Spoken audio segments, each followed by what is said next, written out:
Hello दोस्तों, नमस्कार साथियों।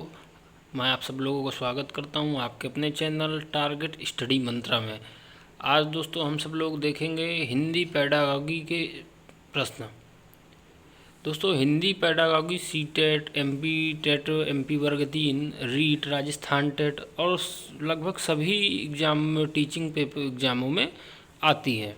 खास करके सी टेट में तो 30 में 15 नंबर की रहती है। 15 नंबर का गद्यांश और पद्यांश रहता है और 15 नंबर के पेडागॉजी के प्रश्न रहते हैं।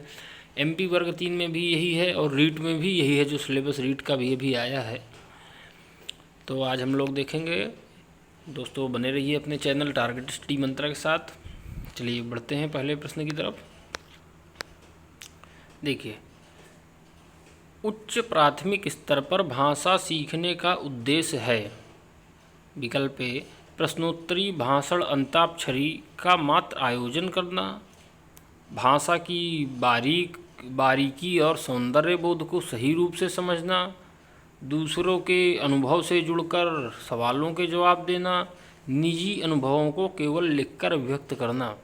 तो दोस्तों देखिए, पेडागॉजी में खास तौर से हम लोगों को प्रश्न अगर अच्छे से हम पढ़ेंगे 2 बार तो हमारा उत्तर वहीं पर रहता है। इसलिए प्रश्न 2 बार पढ़ने की अच्छे तरह से और प्रश्न को समझने की ज़रूरत है, तो उत्तर मिल जाएगा। देखिए फिर से पढ़िए, प्रश्नोत्तरी भाषण अंताक्षरी का मात्र। देखिए यहाँ पे एक शब्द लिखा है मात्र। ये जो मात्र लिखा है, ये मात्र शब्द दोस्तों ये हिंदी में बहुत ही निगेटिव इसे कहा जाता है कि ये बहुत ही निगेटिव पॉइंट होता है। इसलिए जो मात्र लिखा है ये एक पक्ष की बात करता है। जहाँ पर भी आप देख लेंगे मात्र, केवल, ही, ये समझिए हिंदी में इनको निपात कहते हैं अपनी। तो ये हमेशा निगेटिव वर्ड होते हैं। इसलिए जहाँ भी ये आप देख लीजिएगा तो ये एक पक्ष की बात करता है। इसलिए ये उत्तर नहीं हो सकता हमारा। चलिए अगले विकल्प की ओर चलते हैं। भाषा की बारीकी और सौंदर्य बोध को सही रूप से समझना। देखिए ये बात तो सही है कि भाषा की बारीकी, और एक खास तौर से देखिए बात कहाँ की हो रही है, उच्च प्राथमिक स्तर। उच्च प्राथमिक स्तर मतलब कक्षा 6 से 8 के बीच, कक्षा 6 से 8 की बात हो रही है। तो उच्च प्राथमिक स्तर में अगर भाषा की बारीकी और सौंदर्य बोध को सही रूप से समझना, ये बात तो सही है। देखिए ये विकल्प सही है। फिर भी अगला हम पढ़ते हैं, दूसरों के अनुभव से जुड़कर सवालों के जवाब देना। देखिए कहीं भी हम लोगों को सवालों के जवाब किसी से जुड़ के देने की बात नहीं है। दूसरों से के अनुभवों से जुड़कर, दूसरों के अनुभव से के साथ जुड़ना चाहिए, अच्छी बात है, लेकिन उनके अनुभव से जुड़ के उनके सवालों के जवाब देना ये अभी उतनी अच्छी बात नहीं है जितना कि बी है। देखिए निजी अनुभवों को केवल लिखकर अभिव्यक्त करना, ये फिर से देखिए एक शब्द आ गया केवल। ये जहाँ भी केवल आ जाएगा ये फिर एक पक्ष की बात करने लगा, इसलिए ये तो हमारा उत्तर हो ही नहीं सकता। इसलिए देखिए ये जो सी है ये बी के साथ जुड़ जाएगा और इसका उत्तर बी हो जाएगा। इसलिए प्रश्न 1 का उत्तर बी। दोस्तों उम्मीद करता हूँ आप सब लोगों को सही समझ में आ रहा होगा। चलिए बढ़ते हैं अगले विकल्प प्रश्न की ओर। देखिए पढ़िए प्रश्नों को। ज्ञान से संबंधित अन्य विषयों की समझ का विकास तथा उससे आनंद उठाने की क्षमता का विकास उच्च प्राथमिक स्तर पर भाषा सीखने का एकमात्र उद्देश्य है, एक महत्वपूर्ण उद्देश्य है, सर्वाधिक महत्वपूर्ण उद्देश्य है, सबसे कम महत्वपूर्ण उद्देश्य है। देखिए समझिए, ज्ञान से संबंधित मतलब ज्ञान से संबंधित अन्य विषयों की समझ का विकास तथा उससे आनंद उठाने की क्षमता का विकास, मतलब कि ज्ञान से संबंधित अन्य विषयों को जोड़ना है। तो ये एक महत्वपूर्ण उद्देश्य है। एक महत्वपूर्ण, देखिए एक मात्र जहाँ पे दिखे ये एक पक्ष की बात करता है, एक मात्र, इसलिए ये तो हमारा उत्तर नहीं होगा। देखिए एक महत्वपूर्ण उद्देश्य है, एक महत्वपूर्ण उद्देश्य है, सर्वाधिक महत्वपूर्ण है, सबसे कम महत्वपूर्ण है। तो देखिए दोस्तों इसका जो सही उत्तर होगा ये ना तो एकमात्र उद्देश्य है और ना ही सर्वाधिक महत्वपूर्ण है, ये दोस्तों न सबसे कम महत्वपूर्ण। तो इसलिए इसका उत्तर हो जाएगा बी। एक मिनट दोस्तों, ये बी, इसका उत्तर हो जाएगा बी दूसरे का।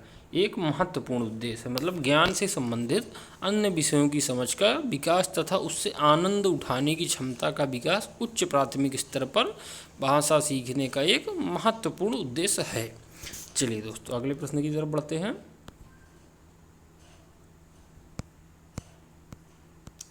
पढ़ने का अर्थ है, तो पढ़ने का क्या अर्थ है दोस्तों? पढ़कर समझना, वर्णमाला का ज्ञान, वाक्यों को पढ़ना, शब्दों की पहचान। देखिए शब्दों की मतलब केवल शब्दों को पढ़ना, यही पढ़ने का अर्थ होता है। यहाँ पढ़ने का अर्थ पूछा है, केवल शब्दों को पढ़ना ही पढ़ने का अर्थ होता है क्या? कि कोई शब्द पढ़ लें, राम अच्छा बालक है, केवल यही उद्देश्य है? केवल वाक्यों को पढ़ना है कि राम स्कूल जाता है, केवल यही उद्देश्य होता है पढ़ने का? ये केवल वर्णमाला का ज्ञान की स्वर कितने हैं, हिंदी में व्यंजन कितने हैं, अल्प प्राण कितने हैं, महाप्राण कितने हैं, केवल वर्णमाला का ज्ञान? देखिए यहाँ पे दोस्तों ये भी एक पक्ष की बात करता है, शब्दों को पढ़ना और वाक्यों को पढ़ना ये भी एक पक्ष की बात करता है, और वर्णमाला का ज्ञान ये भी एक पक्ष की बात करता है। तो देखिए दोस्तों इसका उत्तर बिल्कुल सरल हो जाएगा, पढ़कर समझना। मतलब किसी भी वाक्य को पढ़ करके उसका अर्थ समझना, ये पढ़ने का अर्थ होता है, इसलिए इसका उत्तर हो जाएगा दोस्तों ए। चलिए दोस्तों आप लोगों को समझ में आ रहा होगा, आगे बढ़ते हैं।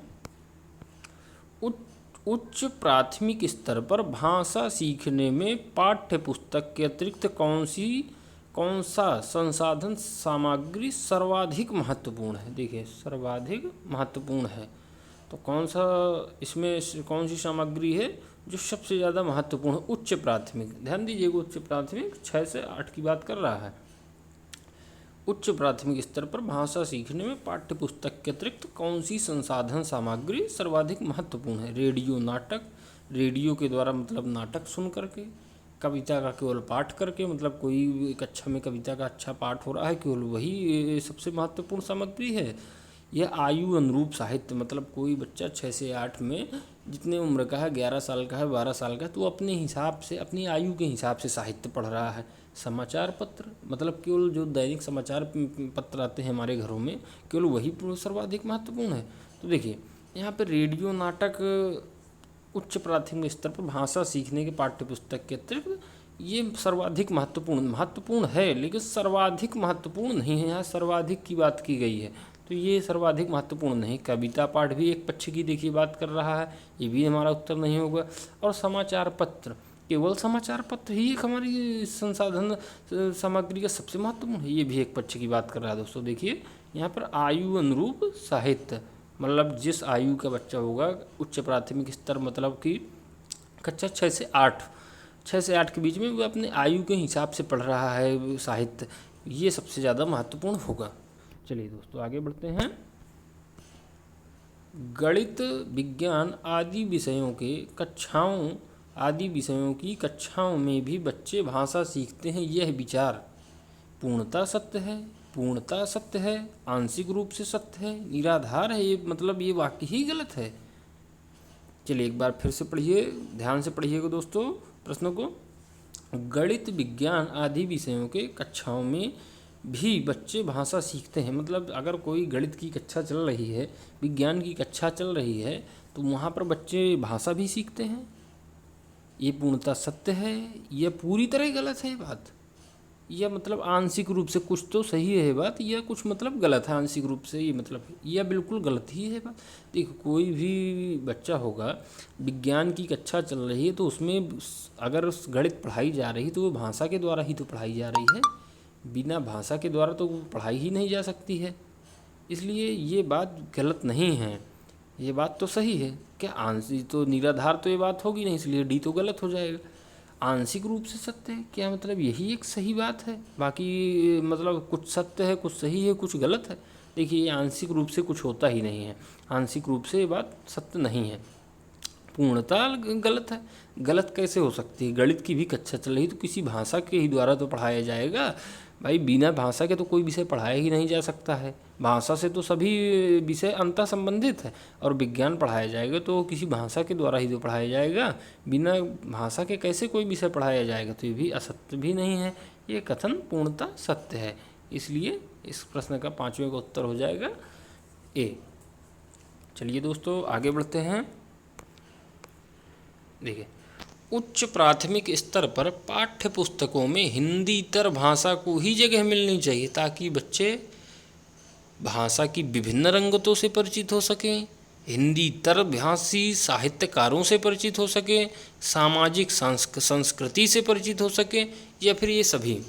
देखिए, उच्च प्राथमिक की बात कर रहा है। आज हमने ज़्यादातर प्रश्न उच्च प्राथमिक पेपर 2 के रखे हैं। देखिए फिर से पढ़िए, हिंदीतर उच्च प्राथमिक स्तर पर पाठ्य पुस्तकों को हिंदीतर भाषा को ही जगह मिलनी चाहिए ताकि बच्चे भाषा की विभिन्न रंगतों से परिचित हो सके, या फिर हिंदीतर भाषी साहित्यकारों से परिचित हो सकें, या सामाजिक संस्कृति से परिचित हो सकें, या फिर ये सभी। देखिए यहाँ पर एक बार फिर से आप ध्यान से पढ़िए तो उत्तर आपको मिल जाएगा। बहुत ही सरल प्रश्न है। उच्च प्राथमिक स्तर पर पाठ्य पुस्तकों में हिंदीतर भाषा को ही क्यों जगह मिलनी चाहिए? क्योंकि भाषा के विभिन्न रंगतों से परिचित हो सके। तो देखिए बात तो ये भी सही है, इसलिए ये प्रश्न ये भी विकल्प सही है। हिंदीतर भाषी साहित्यकारों से परिचित हो सके, हिंदी के अगर वो साहित्यकारों से परिचित हो रहे हैं हिंदी के भाषा के बच्चे, तो ये कोई गलत बात तो है नहीं, इसलिए ये भी सही, विकल्प भी सही है। सामाजिक संस्कृति से परिचय हो, भाई हिंदी की भाषा हिंदीतर भाषा को पाठ्य पुस्तकों में अगर हिंदी के सामाजिक संस्कृति से परिचय हो रहा है तो ये भी अच्छी बात है, इसलिए ये भी विकल्प सही होगा। इसलिए इस प्रश्न का दोस्तों उत्तर हो जाएगा डी, क्योंकि ये सभी विकल्प सही हैं। चलिए दोस्तों आगे बढ़ते हैं। बच्चे भाषा तब बेहतर तरीके से सीखते हैं जब अनेक पाठ्य पुस्तकें हों, भाषा का समृद्ध परिवेश हो, सरल साहित्य का चयन हो, परीक्षाओं का आयोजन हो। देखिए, तो क्या बच्चे केवल पाठ्य पुस्तकों से ही सीखते हैं? मतलब बच्चे अगर पाठ्य पुस्तकों से नहीं होंगी बच्चों के पास तो क्या भाषा नहीं सीख सकते हैं? बच्चे भाषा तब बेहतर सीखते हैं जब केवल पाठ्य पुस्तकें हों। देखिए, बिना पाठ्य पुस्तकों में भी जो बच्चे गांव में रहते हैं, जंगलों में रहते हैं, अनपढ़ होते हैं, लेकिन भाषा तो सीखते हैं, अपनी बात को दूसरे के सामने अभिव्यक्त तो कर लेते हैं, दूसरे की बात को समझ तो सकते हैं। तो क्या केवल पाठ्य पुस्तक है? जो व्यक्ति अनपढ़ है तो क्या वो भाषा बोलना नहीं जानता है कि समझना नहीं जानता है? तो ये बात कैसे सही हो सकती है? अनेक पाठ्य पुस्तकें कैसे, केवल पाठ्य पुस्तकों से ही थोड़ा सीखेगा बच्चा भाषा तो उसको परिवेश मिलेगा, सीख जाएगा।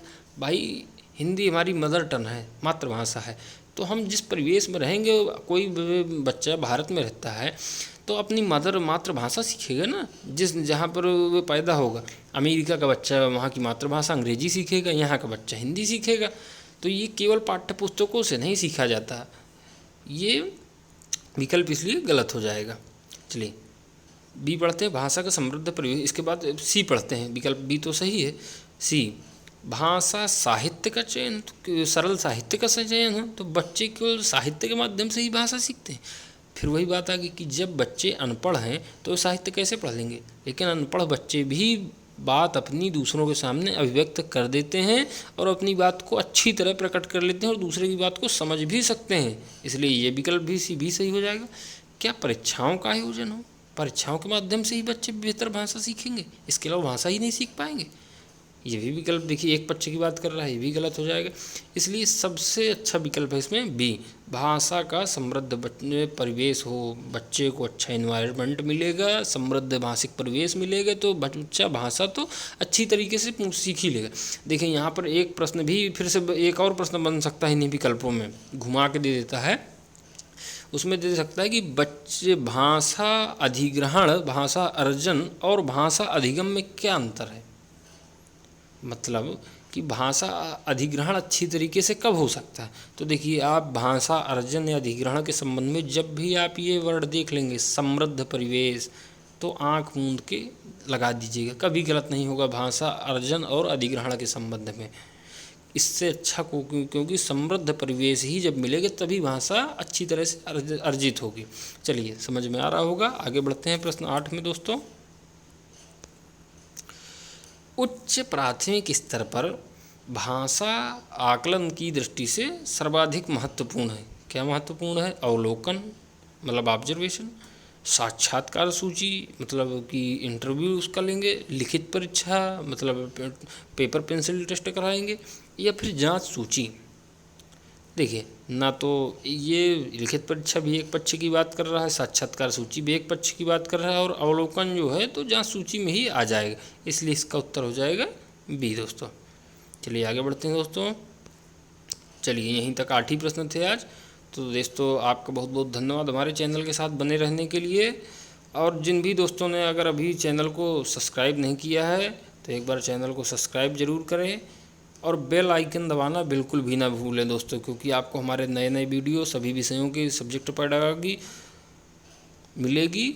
और सीटेट और एमपी वर्ग 3 जो 25 अप्रैल को पेपर था एमपी वर्ग 3 का, लॉकडाउन की वजह से बढ़ गया है, तो ये कभी भी हो सकता है, तो इसलिए अपनी तैयारी ज़रूर बनाए रहें दोस्तों। और वीडियो अगर पसंद आया हो तो लाइक और शेयर ज़रूर करिएगा दोस्तों। चलिए हम अपने ध्येय वाक्य के साथ आप लोगों से अलविदा लेता हूं कि आपका लक्ष्य आपको जीवन में बड़ा बना सकता है, इसलिए जीवन में अपना लक्ष्य ज़रूर बना के चलें। चलिए दोस्तों बहुत बहुत धन्यवाद आपका।